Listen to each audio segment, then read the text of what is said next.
বাঁকুড়া জেলার ছাতনা থানার অন্তর্গত ঝাঁটিপাহাড়ি আউটপোস্টের ইনচার্জ অনিমেষ চারের মানবিক উদ্যোগ এলাকাবাসীর হৃদয়ে গভীর দাগ কেটেছে। কঠোর আইন শৃঙ্খলা রক্ষার দায়িত্ব পালন করেও তিনি সমাজের প্রতি দায়বদ্ধতার এক অনন্য দৃষ্টান্ত স্থাপন করেছেন।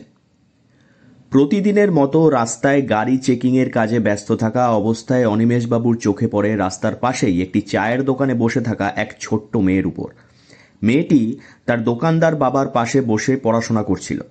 বিশেষ করে অঙ্কে তার গভীর আগ্রহ দেখে মুগ্ধ হন অনিমেষবাবু। তিনি মেয়েটির মধ্যে সম্ভাবনার ঝলক দেখতে পান এবং বুঝতে পারেন তার চোখে জ্বলছে ভবিষ্যৎ গড়ার স্বপ্ন। এরপরই তিনি মেয়েটির সঙ্গে কথা বলেন এবং তাকে অনুপ্রাণিত করেন আরও বড় স্বপ্ন দেখার জন্য। পাশাপাশি সেই স্বপ্ন পূরণে নিরলস পরিশ্রম করার গুরুত্ব বোঝান। জীবনের ব্যস্ততার মধ্যেও তিনি সময় বের করে মেয়েটিকে অঙ্ক শেখান এবং তার সমস্যাগুলোর সমাধান করতে সাহায্য করেন।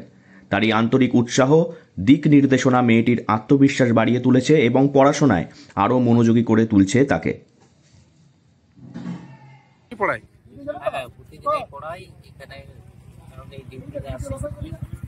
তার সঙ্গে সঙ্গে আমার মেয়ে এখানে বসে থাকে, প্রতিদিনই পড়া। তো এতে আমার মেয়েরও দেখছি খুব ভালো আর কি আগ্রহী হয়ে উঠেছে। আগের তুলনায় যে ম্যাথের উপরে যে আগ্রহটা তা অনেকখানি বেড়ে উঠেছে।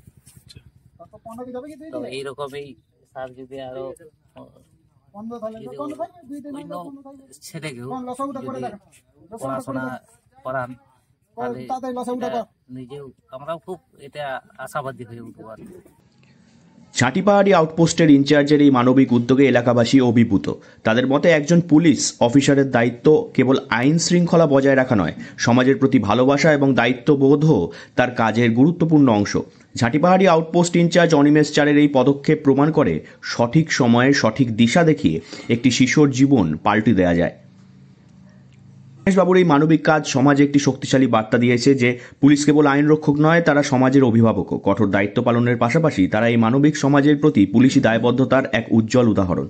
তার এই উদ্যোগ নিঃসন্দেহে অনেকের কাছে অনুপ্রেরণার উৎস হয়ে থাকবে। বাঁকুড়া থেকে নীলাঞ্জন ব্যানার্জির রিপোর্ট, লোকাল 18 বাংলা।